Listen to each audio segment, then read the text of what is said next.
Candy was a man who wanted to be a female movie star and, fell into the clutches of Andy, who told her she was. I call myself Candy Wormhole now. A 25-year-old man who becomes a 25-year-old woman is not a woman at all, because a woman first has to be a little girl. Candy was never a girl. Candy was a fantasy. She created herself. To those people that want to call Candy a he, you are a transphobe and you shut your mouth.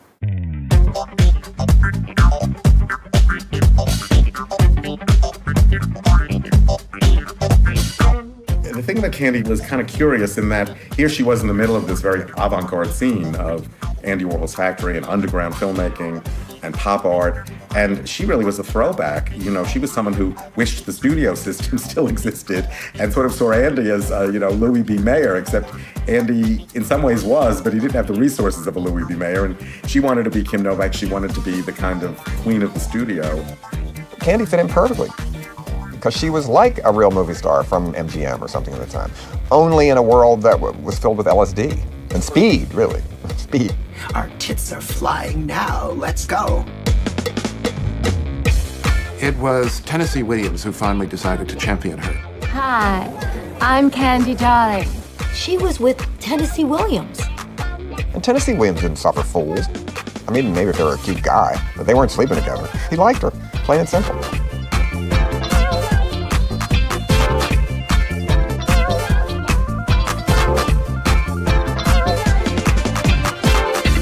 She was beautiful in a way that really put people off and drew them to her at the same time because it confused them. She's a true star. She's a real movie star. I don't think there's anything that ironic about her. Someday, I'll be a movie star. That's it. And I'll be rich and famous and have all the friends I want.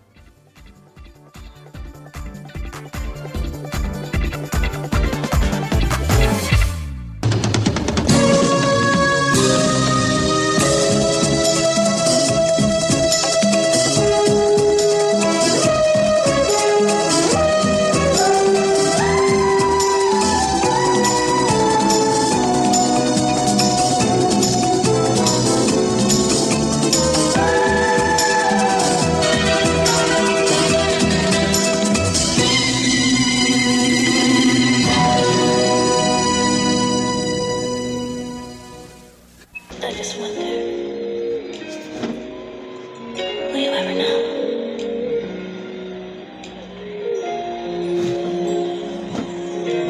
Secretly, I'm wanting you, and I'm hoping you want me too. I smell your scent across the room, and I can't wait to get next to you.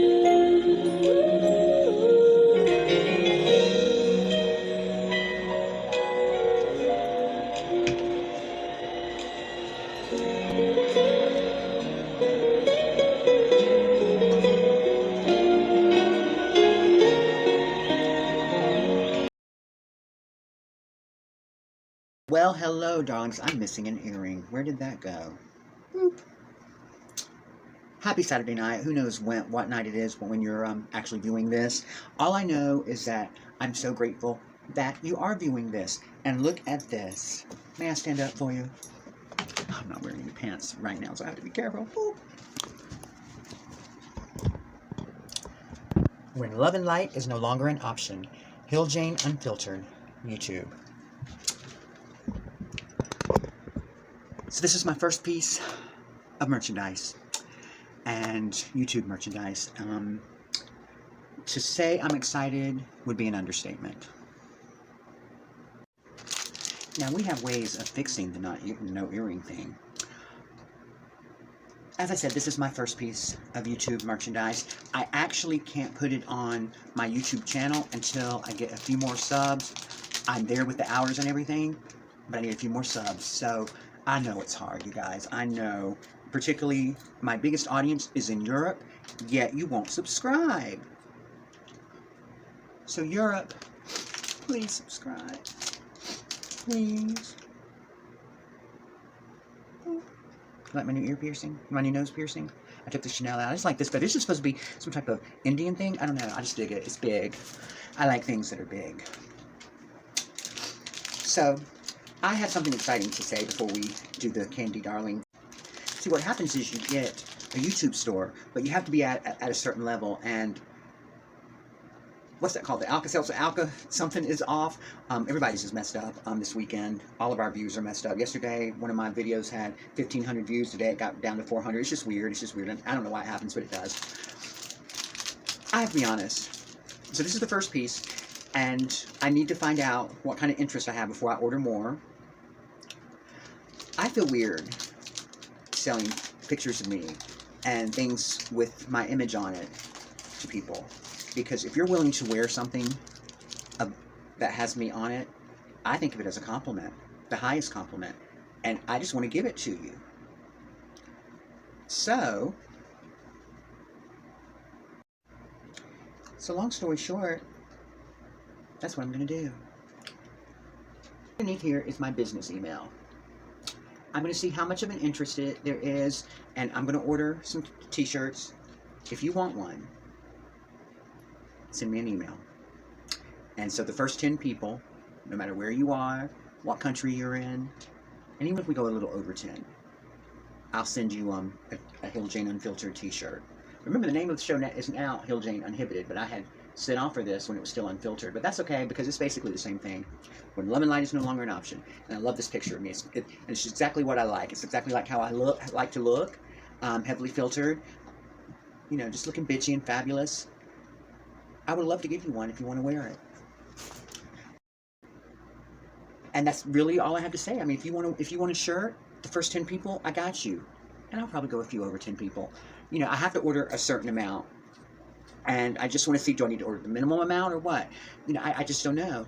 And listen, if you ever want a picture of me, if you want me to autograph it or whatever, and I know that sounds weird, but I'm just saying, it sounds weird to me just to be saying this on YouTube, because I feel weird saying fans. Now, webcam, where I come from, I call them fans because they buy videos with me. You know what I mean? YouTube, I don't know, it's just something different. But I guess that's what some of you are, as fans. I don't want to say friends because that sounds formal. I don't want to say supporters because that sounds formal. I don't know. My darlings, I like that. If you ever want anything, I'll send you some business cards. If you want a picture, I'll be glad to send you one. So HillaryMansfield75@gmail.com. If you want a t-shirt, shoot me an email. If you want a picture, let me know. If you want me to autograph it, what would you like me to say? You know, to me it's an honor that you want something like this. If you do, it's an honor. I just can't take any money for it at this time. I'm not saying I can't in 3 months or whatever, but at this time I just can't take any money for it because this is a gift. To have you watching me, this is a gift. So I guess we're going to get right into the review because there's really not much drama for me to comment on. Trisha Paytas, everybody's doing that. We've all heard all that. You shouldn't have done it, Trisha. You shouldn't have done it. You hurt your friend Ethan, and there was a chance you could have gotten that smash of a hit show back, but you screwed it up, girl. The more I watch these older drama channels with older things about her, the more I'm like, like what she did to Nick Avocado. I'm not down with that. I'm going to talk about this outfit. Ooh, get my hair done tomorrow. Talk about this outfit in a moment. But let's get to Beautiful Darling, which is a 2010 documentary on Candy Darling. And you don't know who Candy Darling is? Well, you must not have watched one of my vlogs where I discuss her, Crystal LaBeija, and Tula. Candy Darling was in the Andy Warhol factory. The Andy Warhol factory was in the very early 70s, and it consisted of just, I guess, misfits of society. And Andy Warhol was an artist who was really coming into his own, very successful and very artistic, and was very hip if you were hanging out with her. Well, he saw Candy Darling and immediately had to get to know her because she was so beautiful and she looked so real, and he had never seen anything like it before. And a lot of people had it. They weren't used to that kind of true transsexual. She, in my opinion, is one of the unspoken heroes for transgendered rights, and here's why. Her whole thing was, yes, I'm this, so what? Who cares? And that's how I am, and that's how I relate with her. If you'd like to know more info on Candy, I'm going to put a link to my little blog that I did about her, and you can go find more out about her. But I'm going to talk about this documentary. So I watched the documentary, and it's here on YouTube, you guys, for free, and there's no reason you shouldn't watch it. It's very, very interesting because Candy Darling herself was very glamorous and very, she loved Kim Novak. You know how I love Jane Mansfield? She loved Kim Novak. And she talked in this beautiful, incredible voice, and she became a celebrity. And she was also a good actress, as John Waters points out. And Andy Warhol, she got so much attention. Andy Warhol just adored her. Tennessee Williams adored her. Everybody adored her. She was a star.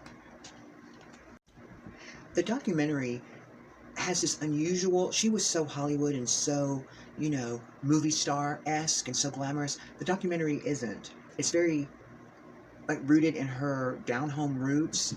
I think she was from upstate New York or Jersey or something like that. It has a small-town feel.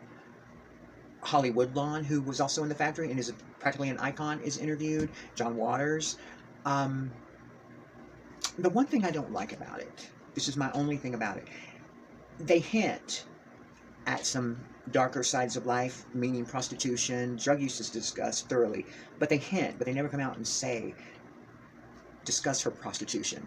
Well, of course she did. It's very obvious. We all do it. That is the market, the transgendered escort. The transgendered escort is something that will never go out of style, that there will never be in, because it's something different that many men like. So those darker sides of life are kind of glossed over, and one of her friends, who I think was in love with her, his name is Jeremiah, I don't know that he had some type of backing in this film, meaning put money in it or something, but they just make sure that they don't go into those seedier parts of her life, which they should have. I think it could have been done better. One thing I didn't know was that there was this, I don't know what to say, this lesbian group who hated her. And just watch this scene right here. When the women's movement started in New York, they published this manifesto saying Candy Darling was a threat to women everywhere and she should be destroyed. And Candy thought it was very funny, but she was scared. Those bitter lesbians. I just remember at the opening, we had the Women Revolt up on the marquee, that wooden, the typeface we'd picked out. It was known as a porn house. And Candy worked the line of people coming to the premiere, doing her number down perfectly. And thinking it was a porn movie, Women Revolt, these guys be walking in, hey, we're going to see something. And it's not what they expected. So to be perfectly honest, that is actually something that I have experienced, these militant lesbian groups. And when I first moved here to Baltimore, I found out about that. I had a run-in with someone from that type of organization. She was working the door at a club that I was going to, and it was a leather bar, and she wasn't going to let me in because I wasn't wearing leather. I said, well, darling, I'm wearing fur. I had my fur coat on. I said, well, darling, I'm wearing fur, and so this is a dead animal, just as leather is, so I can come in. And she said, no, you can't. Well, I went in anyway. Needless to say, she did not like that. But that's something that I can relate with her. And the reason that the group didn't like her is because she did look so real. And to this day, that particular organization still has problems with, or issues with, transgendered women, particularly those of us that do look real, that are pretty, that are passable. And something with Candy Darling, she wasn't at the front of the parade, meaning she wasn't rights. Her thing, she just wanted to fit in and just kind of be left alone. And I relate with that too. And like, she was one of the first that was really, really pretty and glamorous, and men really dug her. I wish that the documentary had gotten more into that. One thing I was surprised about is in the trailer at the beginning was, what's her name, Fran Lebowitz, the comment she made about transgenders not being girls or whatever. And I love how Jane County, that's the punk rock singer, Jane County, says, you are transphobic and you need to shut up. That's Miss Jane County. Warhol, the artist, in addition to being an artist, he made like these strange underground films, and in a few of them, Candy was the star, and she could actually act. She loved classic movies, she loved classic film, so she learned from watching old movies. I love old movies too, and she learned from that era. And this is a really good scene where someone talks about they took her to Hollywood for a movie festival and how her experience was. An invitation to the first Los Angeles Film Festival with Women Revolt in, I think, 71 or 72, I'm not sure. So we took Candy, not Jackie and not Holly. It was obvious that Candy wanted to go to Hollywood. And I sat next to Candy in sort of a back row. And at some point she turned to me and she said, "You know, Paul, I can't believe what I'm seeing. I'm here in Hollywood at Grauman's Chinese Theater watching myself in a movie, and the audience is clapping and liking the movie so much." She said, "This is unbelievable to me, that this dream of hers to have, to be in a movie and to come to Hollywood." So Andy Warhol was nothing if not temporary. He liked to hang around people, or liked people to hang around him who were hip and fabulous, and when he felt you could no longer do him any good, he moved on. This is evidence in the Andy Warhol Diaries, a very popular book that came out in the 80s after he died. He wrote scathing stuff about people in his diaries, and they published a book. And this happened with he and Candy at one time was his muse, and he basically just stranded her. Andy was going to take care of her like Louis B. Mayer. He just wasn't. And he got kind of... Andy would get tired of people and sort of toss them away like Kleenex. And they were ready to make a movie without her. They made Heat, and they didn't invite her to the opening of it. Because at that time, Andy said, "Oh, I don't want to use chicks with dicks anymore. I want to use a real woman. That's what Hollywood wants." So they started making other movies. So Andy moved on. And Candy basically was left, what the hell do I do now? We're often seen like that, taboo, a fetish, flavor of the month. The interview I'm about to show you is from the documentary and is towards the end of her life. Please watch. Well, sometime in the future, I may hope to be married. I mean, I know it might sound ridiculous to my friends, but it doesn't. Well, I mean, I've already made myself happy. I mean, because I am in films. And, well, there's nothing quite like it. I feel like I'm living in a prison. There are so many things I may not experience. I cannot go swimming. Can't visit relatives.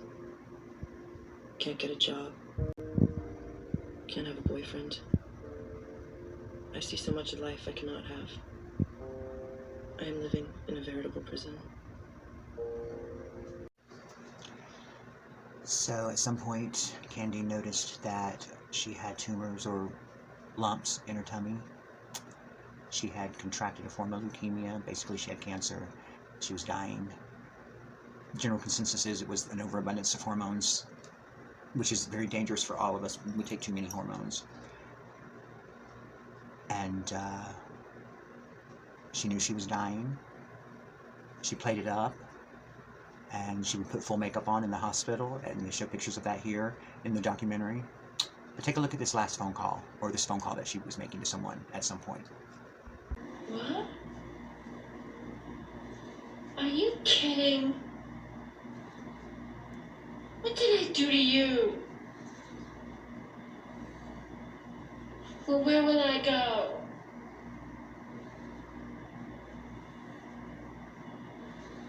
Okay.